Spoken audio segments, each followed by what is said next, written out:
Did you see the Trump FTC pick? I did not. I actually have not been reading too much today. What happened? I know that Lena Khan was on Hassan's stream, which is awesome. Good she's getting involved with Twitch. Perhaps maybe she wants to expand her horizons and hit other Twitch streamers. I don't know, but consider it. He is going to name Andrew Ferguson the head of the FTC. I don't know who Andrew Ferguson is. He will be the most America first and pro-innovation FTC chair in our country's history. Let's look up Andrew Ferguson. Let's see. This is a big deal. Andrew Ferguson will replace Lena Khan. Lena Khan is my goat. Lena Khan's probably the best member of government working right now. But I'm sure this guy, dude. Does the FTC require you to write a 9-page Reddit post? Because this guy could crush it. Does the FTC require you to have strong opinions on Kendrick versus Drake?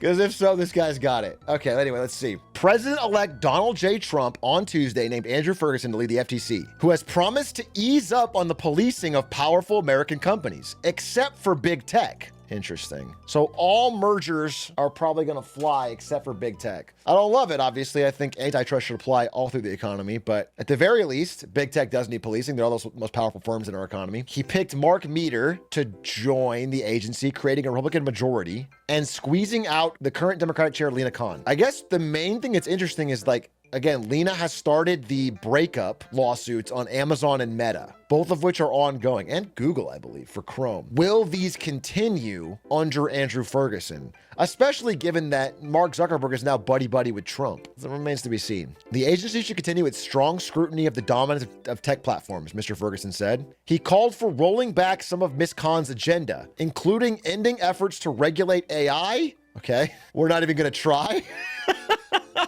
We're just not even going to make an effort to regulate it at all. That's just run with it. And abandoning tougher standards for mergers. This sucks. I swear to God, I promise you, whatever political side you're on, whether you want the wall built or not, this is going to suck for you. This is going to suck for your day-to-day. These massive corpo mergers are always at the expense of the end consumer, dude. They're just for levered up power. This sucks. Super unfortunate. With the appointment, Trump is sending an important signal that he plans to change the direction of the agency responsible for policing consumer protection. However, they want to extend their scope to target social media sites that police conservative voices. Okay, that is priority number one. Thank God. Dude, sometimes when I'm on Twitter, as a lifelong conservative, I feel like I'm silenced. Do you know what I'm saying? I feel like I can barely get a word in edgewise. And that's mostly because Elon Musk is saying the things I love, but louder and drowning me out. I feel like my conservative voice is being silenced because the world's richest man is saying the same thing I want to say, but with a bigger megaphone. And I want a chance to get some likes. So X.com, please limit his scope so I can say these things. Andrew has a proven record of standing up to big tech and protecting freedom of speech in our great country. We will end big tech's vendetta against competition and free speech. Just this one. Finish this one first. This is great. End big tech's vendetta against competition. Yes. I feel like you're going to prioritize this one. This is not an issue. They're so profit driven. They don't, this one, this would be great. We will make sure that America is the world's technological leader and the best place for innovators to bring new ideas to life. What about like a tax credit for first-time game developers? Let's say you've launched your first game within the past year. What if you get like a huge tax credit? That would be like a fun, that would call it innovation, you know? Like get you to motivate the American games industry, which is a high growth industry. Mr. Ferguson and Mr. Meader did not respond to comments. Yeah, Google, Amazon, Apple, and Meta have all been sued by the DOJ or the FTC.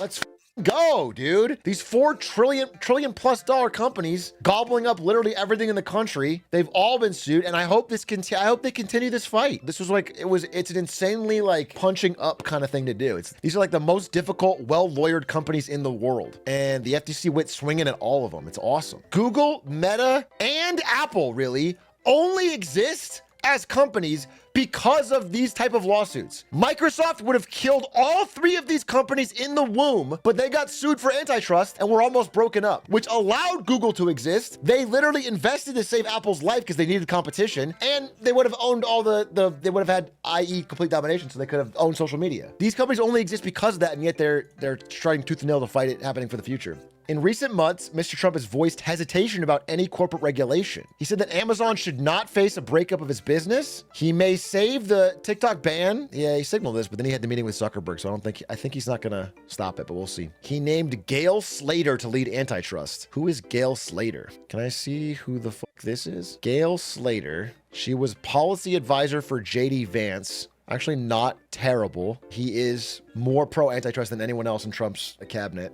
So if she comes from him, unclear if she would, I guess we'll have to see. Will ensure that our competition laws are enforced both vigorously and fairly.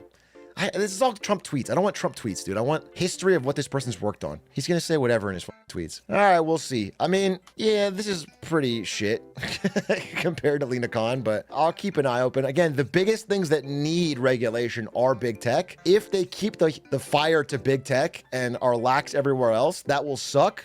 That's still bad for most Americans. But if they got this shit done, it would still be good. Yeah, I mean, also one of the big ones is grocery stores. The Kroger-Albertsons merger. That getting blocked by the FTC is huge. I feel like this new person's going to let it sail through. Very unfortunate. Will the new FTC stop the Fortnite stimulus check? There's a stimmy coming to Fortnite? Oh, yeah. I know that the stimmy already happened. We talked about this. Dude, I told people this. I announced this like months or a year ago on stream. I was like, hey, Marketing Monday, free tip. You can get free money from Epic Games if you prove that you played the game. Yeah, I think some of you did do that. People were DMing me. Yeah, you can get money. They lost the lawsuit, so they owe you cash. Back on the subject of the FTC, there was something about mergers picking back up. Merger Monday spree. There's a revival of deals since Trump victory. 35 billion in new mergers. Now that people think they can get them through. So again, this worries me. This is what worries me about this new person appointed to the FTC. There was at least some fear there'd be an investigation from the FTC if you just try to force one down mid. Lena Khan was the first time in a while it wasn't just a rubber stamp every merger.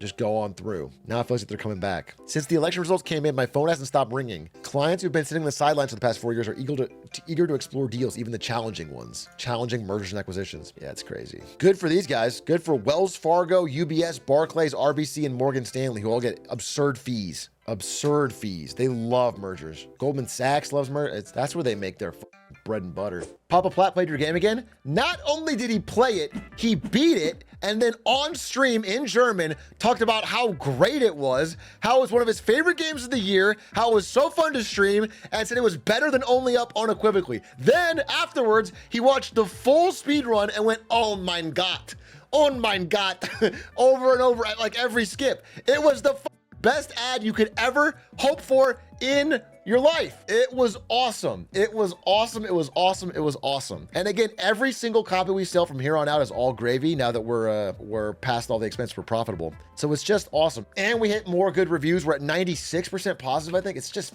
sick, dude. I'm so proud of Isto. I don't know how he managed to make an actual good game while also recording 700,000 voice lines from my personal copy. By the way, speaking of that, today I get to play the actual game and I'm gonna cook Squeaks on the grill, dude. I watched Squeaks play today. He went from 14 hours, which by the way, Isto has kept track of every streamer over 1,000 viewers that played the game. And he kept track of how much they played and what time their completion was. Squeaks is the slowest big streamer in all of Twitch. It took him 14 hours to beat the regular base game. Coney might have done it in like 3. Lil Aggie did it in 5 hours. I think he might actually be the fastest. Lil Aggie did it in 5 hours. And Small Ant did it in 6. I did it in 7:46, which is exactly the same as Papa Platt, who did it in 7:48. So same thing. Graham Pooh Bear did it in 9. The Chief did it in 8. Batora did it in 8. Chibley did it in 11. And Squeaks did it in 15. Obviously, I'm not worried about his raw award-winning skill. However, he played it today and got his time down to a 50-minute. He actually sped up really fast. He first did it in under 90 minutes, then he did it again in sub 50. He got a little better. However, I'm not worried at all. And I'm going to beat it today. I'm going to beat his 50-minute time today. We're going to have a little bit of a rivalry here. I'm not worried about it, okay? He got sub 50 and then he DM'd me and said, I'd like to see Green Suiji do that, little prick. That's what he said. He said that little dipshit thinks he's a better speedrunner than me? The speedrunner of the year? This is a direct quote. I wouldn't lie about this. So he's getting into drama. He's getting into drama. And I have to stand up for Suiji's honor. I guess I'm kind of a speedrunning hero for that reason. I'm going to stand up for Suiji's honor and I'm going to get a much better time. And I'm going to beat Squeaks. Joe Bartolozzi played good today and he liked it. Fuck yeah. It's been kind of hitting on TikTok. People have been telling me they're seeing it on TikTok live, and which is crazy because I'm glad that's happening naturally because it's the one part of marketing I don't do and don't want to do. There's a Japanese dude playing it. I can't understand a word he's saying, but he's got positive vibes. What if he's saying the worst shit about it in a happy voice the whole time? This game sucks. Wow, what a trash game from a as long as he's playing it. Hey, as long as he's playing it. Anyway, awesome stuff about Get to Work. Really stoked.